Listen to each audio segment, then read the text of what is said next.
السلام عليكم، ازيكم حبايبي؟ يا رب تكونوا بخير، يا رب تكونوا في احسن حال. النهاردة هنعمل السمسمية بتاعة المولد النبوي. كل سنة وانتم طيبين. بمنتهى السهولة هنعملها من غير عسل كلوكوز ولا عسل نحل، وهنعملها بالسمسم والسكر وشوية مية وبس على كده. شايفين بقى كل الكمية دي عاملاها بربع كيلو سمسم بس.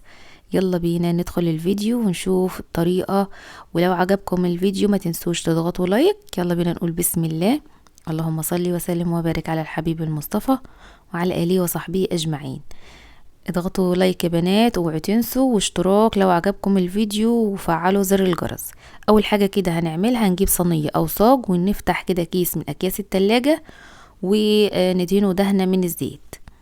تاني حاجة هنجيب صينية عندنا او طاسة، وانا جايبة السمسم بتاعي ابيض علشان بيكون اجود حاجة في السمسمية. تمام. هنا بديله كده تسخينة او تحميصة، بس خانه لازم كده تطلعي منه البرودة والرطوبة اللي بتكون فيه وتحمصيه.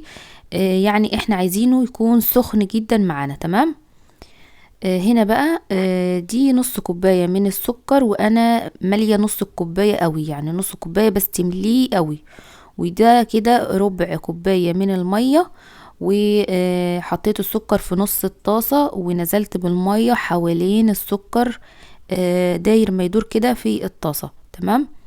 الخطوات دي خطوات مهمة جدا. على نار بقى يا بنات متوسطة، يعني تهدي النار ما تخليهاش عالية، وتسيبي كده السكر بتاعك لحد لما تحسي ان هو بدأ يتكرمل معاكي، وتلاقي اللون اللي هو البني الفاتح ده بدأ كده يظهر. اوعي تقلبيه ولا تحطي فيه معلقة ولا اي حاجة، هو بس باليد بتاعة الطاسة ممكن تهزيه كده كام هزة وهو على النار. ما تحطيش فيه اي معلقة ولا تقلبيه غير لما تلاقي اللون بتاعه بدأ كده يكرمل معاكي، ويبقى اللون اللي هو البني الفاتح ده زي ما انت شايفة كده. بدأت ان انا اجيب الاطراف بتاعته واقلبها كده في النص، واقلبه تقليبة خفيفة علشان ما يسكرش معانا. تمام.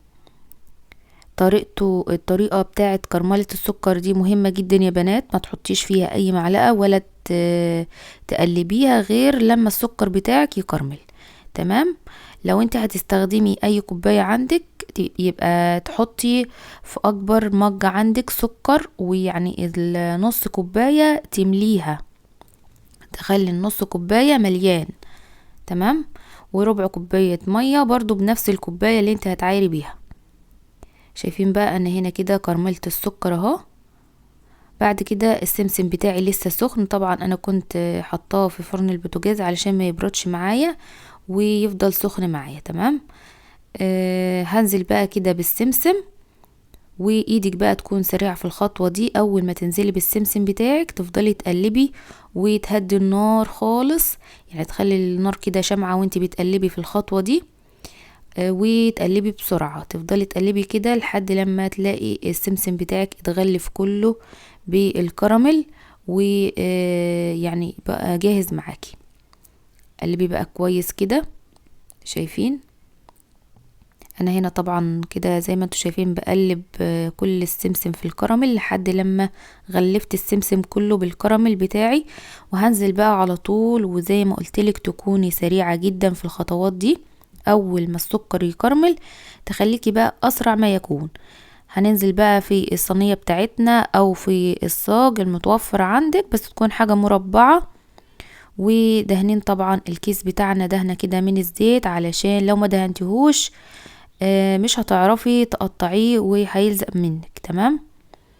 هنا بقى هبقى يعني سريعة جدا. هجيب كيس تاني ادهنه كده دهنة من الزيت، واحاول ان انا افرد بيه السمسم بتاعي او السمسمية بتاعتي. ممكن تلبسي كيس من اكياس التلاجة في ايدك وتعملي الخطوة دي، او جلوفز اللي عندك يعني اشتغلي بيه.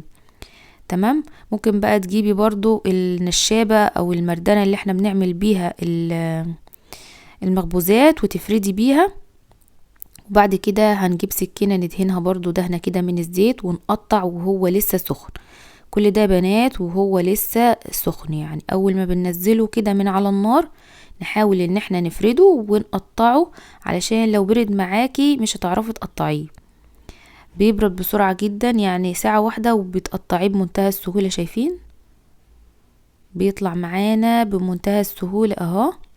على فكرة سكره حلو جدا للناس اللي هي مش بتحب الحاجة مسكرة قوي، مش بتحب فيها السكر زيادة.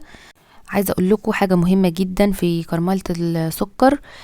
زي ما قلت لكم كده، اول ما تلاقي السكر بتاعك بدأ ان هو يتكرمل واللون بتاعه يتغير للكراميل، تهدي النار خالص، تخلي النار بقى كده هادية جدا خالص، وتديله تقلبتين كده علشان تتأكدي ان السكر كله اتكرمل معاكي قبل ما تحطي السمسم. دي خطوة مهمة جدا. وكمان تخلي النار هادية علشان الكراميل بتاعك ما يتحرقش معاكي بسرعة، وتخليكي سريعة في الخطوة دي. تمام. اول ما تحطي السمسم تقلبيه بسرعة جدا، وتفرديه برضو بسرعة وتقطعيه. اتمنى ان الفيديو يكون مفيد، وتضغطوا لايك لو عجبكم الفيديو. مع السلامة.